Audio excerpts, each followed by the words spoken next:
The Lagos High Court was buzzing with expensive perfume and designer handbags. This wasn't a normal divorce case. This was entertainment for the wealthy, and they'd all come to watch. At the front of the courtroom sat Chike Okafor, 45 years old, three-piece Seville rose suit, diamond cufflinks that cost more than most people's cars. Owner of Okafor Luxury Properties, one of Lagos's biggest real estate development companies. Next to him sat his lawyer, Barrister Ademola, charging 2 million naira just to show up. Behind Chike sat his family. His mother, Mrs. Gloria Okafor, draped in the finest Ankara money could buy, gold jewelry weighing down her neck and wrists.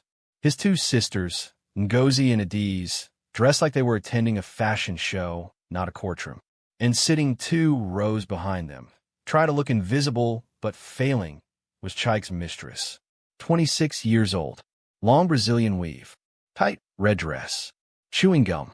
On the other side of the courtroom sat one woman, alone, Amara Okafor, 38 years old, simple Ankara wrapper and blouse. No jewelry except her wedding ring, which she still wore despite everything. Her hair was pulled back in a modest bun, hands folded in her lap, eyes down. No lawyer, no family, no support, just her. Mrs. Gloria leaned over to her daughters and whispered, loud enough for half the courtroom to hear, "Look at her, still dressing like a village girl after 15 years. I told Chike not to marry her." Did he listen? No. Ngozi snickered. At least he's finally getting rid of her. About time. Adiz nodded. I heard she's not even asking for anything. She knows she doesn't deserve anything. She came with nothing. She'll leave with nothing. The mistress popped her gum and smiled. Amara didn't move, didn't react. Just sat there, hands folded, eyes down. She'd heard worse over the past 15 years. The bailiff called out, "All rise for Justice Adeyemi." Everyone stood. Justice Adeyemi entered, a distinguished man in his 60s, black robes flowing. He'd seen thousands of divorce cases in his career. This one looked straightforward. Rich man divorcing poor woman. Tale as old as time. "Please be seated," Justice Adeyemi said, settling into his chair. He looked at the papers in front of him. Case number 4521. Okafor versus Okafor. Petition for dissolution of marriage. Mr. Okafor, I see you're represented. Mrs. Okafor, you're appearing without counsel. Amara stood. Her voice was so soft the judge had to lean forward to hear. Yes, Your Honor. Do you understand you have the right to legal representation? I do, Your Honor. I've chosen to represent myself. Mrs. Gloria snorted. Represent herself? She can barely read English properly. Justice Adeyemi shot her a warning look. Madam, one more outburst and you'll be removed from this courtroom. Is that clear? Mrs. Gloria waved her hand dismissively but stayed quiet. Barrister Ademola stood up, all confidence and expensive cologne. Your Honor, this is a very straightforward case. My client, Mr. Chike Okafor, is seeking a dissolution of marriage on the grounds of irreconcilable differences. The marriage is broken down irretrievably. There are no children. My client has prepared a settlement offer that he believes is more than generous given the circumstances. He handed a folder to the judge, then slid one across to Amara. Amara didn't open it. She'd seen it before. Chike had sent it to her 3 times, each time with a note. Sign this and stop wasting everyone's time. Mrs. Okafor, Justice Adeyemi said, have you reviewed the settlement proposal? I have, Your Honor. And what is your response? She stood again, still soft-voiced, still calm. I reject it, Your Honor. Chike let out an exaggerated sigh, loud enough for everyone to hear. Of course she does, always making things difficult. Barrister Ademola stood quickly. Your Honor, perhaps Mrs. Okafor doesn't understand the terms. Allow me to explain. My client is offering her a one-time payment of 5 million naira and the small apartment in Surulere where she's currently residing. Given that Mrs. Okafor came into this marriage with no assets, no education beyond secondary school, and no income, this is an extremely generous offer. Generous? Amara's voice was still soft, but there was something underneath it now. Your Honor, the settlement is not generous. It's insulting. Chike laughed, actually laughed out loud. Insulting? You're lucky I'm giving you anything at all. What did you contribute to this marriage? Nothing. You stayed home. You cooked. You cleaned. Meanwhile, I built an empire. Mrs. Gloria couldn't help herself.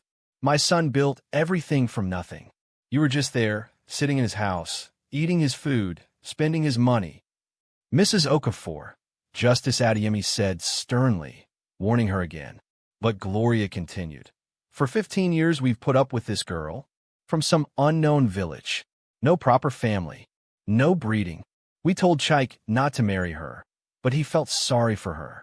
And this is how she repays him? By making this divorce difficult? Amara remained standing, silent, taking it all. Ngozi joined in. She should be grateful my brother is giving her anything. Where would she be without him? Back in that village, that's where. The mistress giggled. Justice Adeyemi slammed his gavel. That is enough. One more word from the gallery, and I will clear this courtroom. Do you understand? Silence. He turned to Amara. Mrs. Okafor, on what grounds do you reject this settlement? Amara took a breath. On the grounds that it is based on incomplete financial disclosure, Your Honor. My husband has not declared all of his assets. Or more accurately, he has not declared who actually owns the assets he claims as his. The courtroom went completely still. Chaik leaned forward, his smile fading. What are you talking about? Barrister Ademola stood. Your Honor, this is absurd. We provided complete financial disclosure. Every property, every account, every asset my client owns has been listed. Mrs. Okafor is clearly stalling. Am I? Amara's voice was still soft, but now everyone was listening. Your Honor, may I ask my husband a question? Justice Adeyemi nodded. You may. Amara turned to face Chaik directly. For the first time in the proceedings, she looked him in the eye. Chaik, where's your office located? Chaik frowned, confused. What does that have to do with anything? Please answer the question. Victoria Island. Everyone knows that. And the land your office is built on. Who owns it? I do. Obviously. I bought it 15 years ago when we started the company. You bought it? Or you leased it? Chaik's lawyer whispered something to him. Chaik waved him off. I bought it. The deed is in my name. No, Amara said quietly. It isn't. The courtroom erupted in whispers. Your Honor, Barrister Ademola stood quickly. This is a waste of the court's time. My client has the deed to that property. It's been in his name for 15 years. Actually, Amara said, reaching into her simple cloth bag. It hasn't. She pulled out a single document, walked forward, handed it to the judge. Justice Adeyemi opened it. His eyebrows went up. He read for a long moment, then looked at Chaik, then at Amara, then back at the document. Mr. Okafor, the judge said slowly, did you know that the land your office is built on is owned by Aladil Investments Limited? Chaik looked confused. That's my company. I own Aladil Investments. Do you? Justice Adeyemi asked. According to this document, Aladil Investments Limited is owned entirely by one person, Mrs. Amara Okafor. The courtroom exploded. Chaik jumped to his feet. That's impossible. I built that company. Sit down, Mr. Okafor, Justice Adeyemi ordered.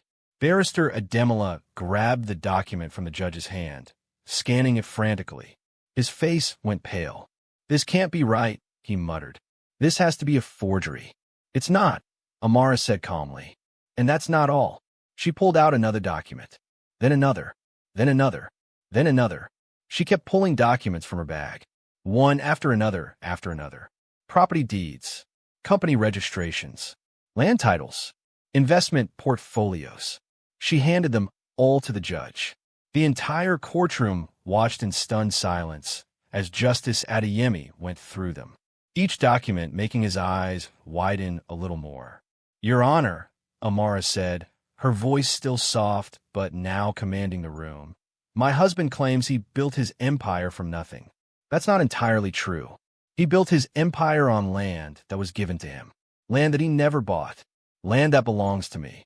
This is insane, Mrs. Gloria shrieked, jumping to her feet. Where would this village girl get money for land? She's lying. I'm not lying, Amara said, turning to face her mother-in-law. And I'm not a village girl. Well, I am.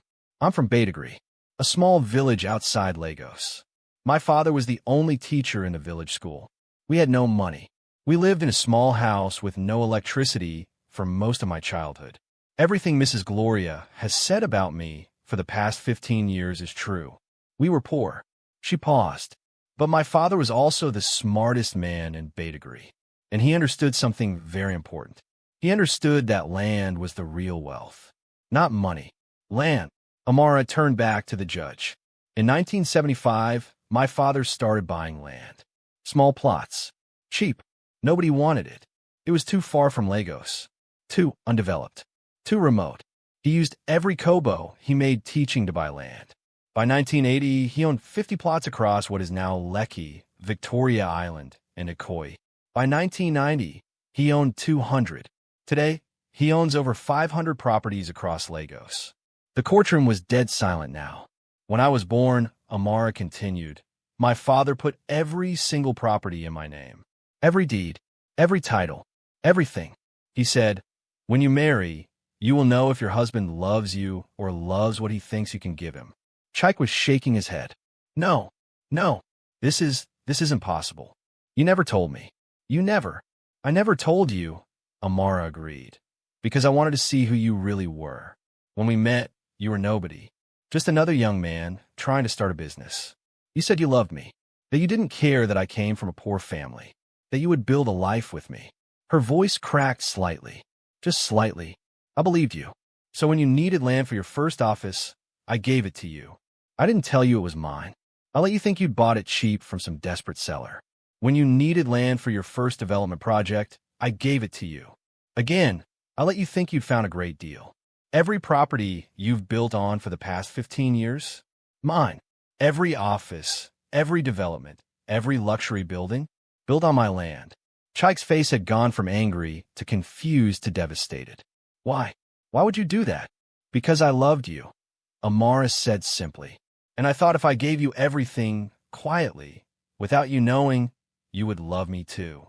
I thought maybe success would make you kind, make you respect me, make your family respect me. She looked at Mrs. Gloria, at Ngozi, at Adiz, at the mistress in the red dress. I was wrong. Mrs. Gloria had gone completely still, her mouth open but no sound coming out. For 15 years, Amara continued, I've been called a village girl. Stupid, lazy, worthless.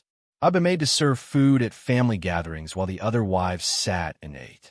I've been told I'm lucky to have married into the Okafor family, that I should be grateful. Her voice was stronger now, not loud, but powerful. I cooked your meals, Mrs. Gloria. I cleaned your house when you demanded it. I listened to your daughters tell me I wasn't good enough for their brother. I watched my husband bring other women into our home. I stayed silent. I stayed calm. I waited. Waited for what? Chike whispered. For this moment, Amara said, the moment when you would finally show me who you really were. And 3 months ago, you did. You filed for divorce. You offered me 5 million naira and a small apartment. For 15 years of marriage. For 15 years of humiliation. For 15 years of silence. She turned back to the judge. Your Honor, I don't want my husband's settlement. I don't want 5 million naira. I want what's mine. And what's mine is everything he's been claiming for the past 15 years. Justice Adeyemi looked at the stack of documents in front of him.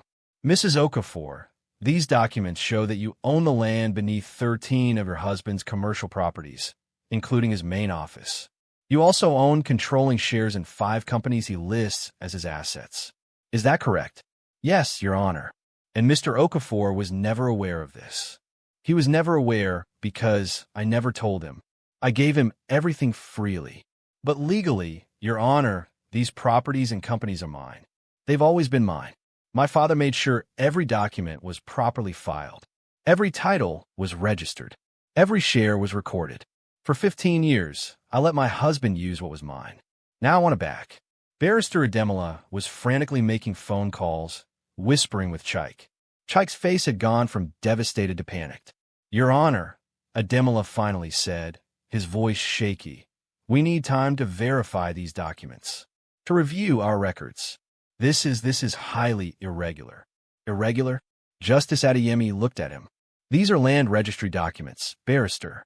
Corporate filings. They're all properly recorded with the appropriate government offices. What exactly needs to be verified? Ademola had no response. Mrs. Okafor, Justice Adeyemi said, what exactly are you asking this court to grant you? Amara stood tall now, no longer the quiet, submissive woman who'd entered the courtroom. I'm asking for the return of all properties currently being used by my husband and his companies. I'm asking for the dissolution of our marriage with no settlement owed to either party, since we each leave with what we brought into the marriage. He brought his business ideas. I brought the land and capital. Now we each take back what was ours. She can't do this. Mrs. Gloria finally found her voice. Chike built those buildings. He developed that land. She can't just take everything. Actually, Mrs. Gloria, Amara said, turning to her mother-in-law, I can. The land is mine. The buildings on it? Well, those belong to your son. But buildings on land you don't own? That's a problem. Your son has been operating rent-free on my properties for 15 years. I think I've been more than generous. Ngozi jumped up. You planned this. You've been planning this all along. You married him just to steal from him. Amara shook her head. I married him because I loved him. I gave him everything because I loved him. But he never loved me, and neither did any of you. So now, I'm taking back what's mine. She looked at the mistress in the red dress, the girl who'd been laughing earlier. She wasn't laughing now. You can have him, Amara said quietly. He's all yours.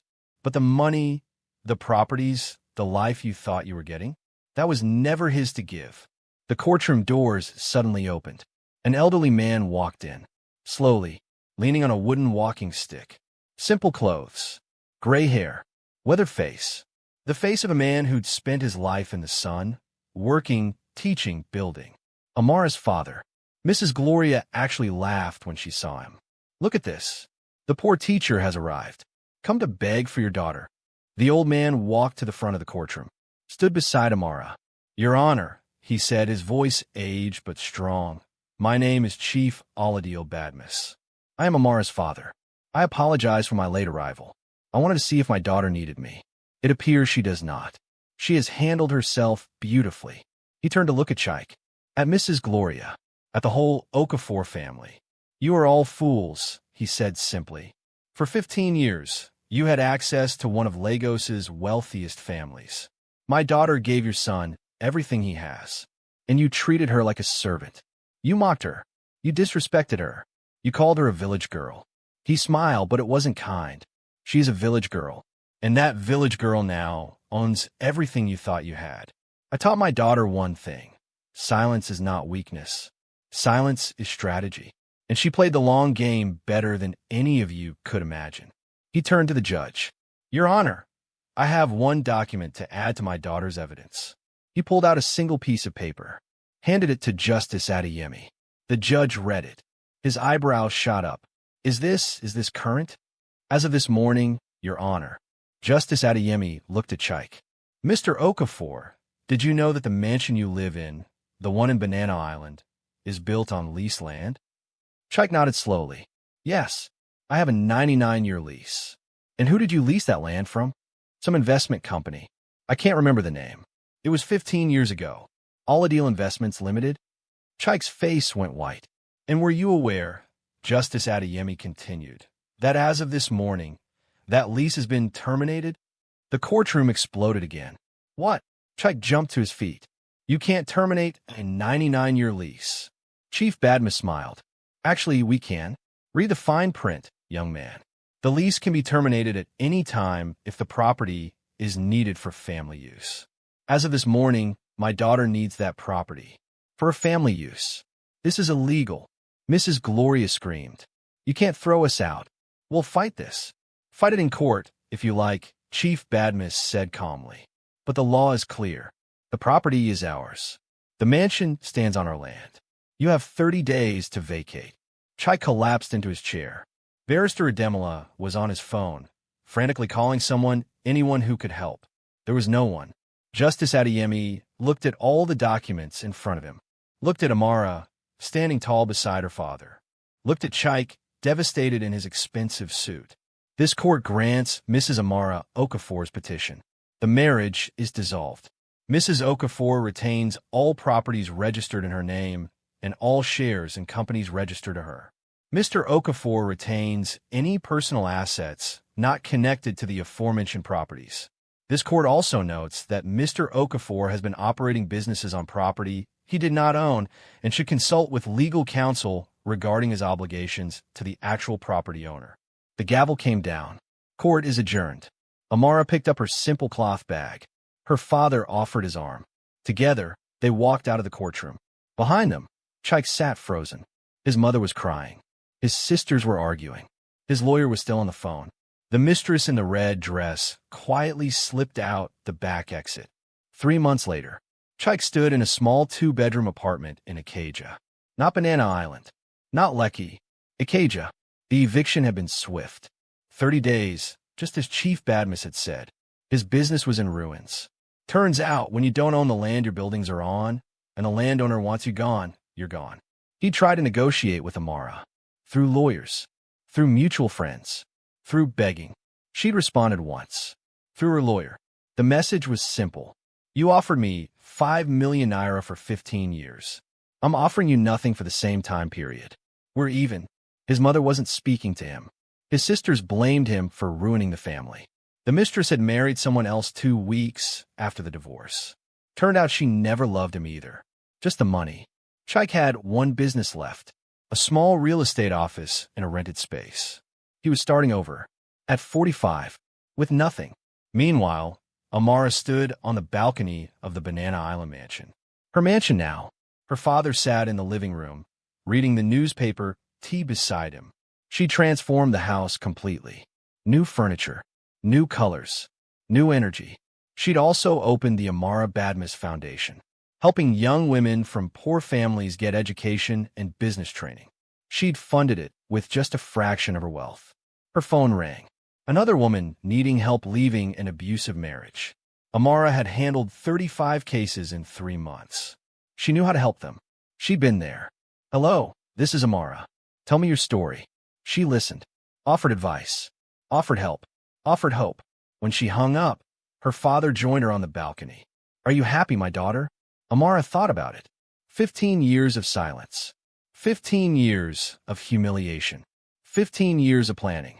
I'm free, Papa. That's better than happy. Do you regret it? Giving him all those chances? No, because now I know. I know what he was. I know what they all were. And I know what I am. And what are you? Amara smiled. I'm the village girl who won. 5 years later, Amara's foundation had helped over 500 women leave bad marriages, start businesses, get educations. She'd become one of Lagos's most respected philanthropists. Her father's land empire had doubled under her management. She'd never remarried, never felt the need. One day, she ran into Mrs. Gloria at a charity event. The older woman looked smaller now, humbled. Her expensive jewelry was gone. Her designer clothes were outdated.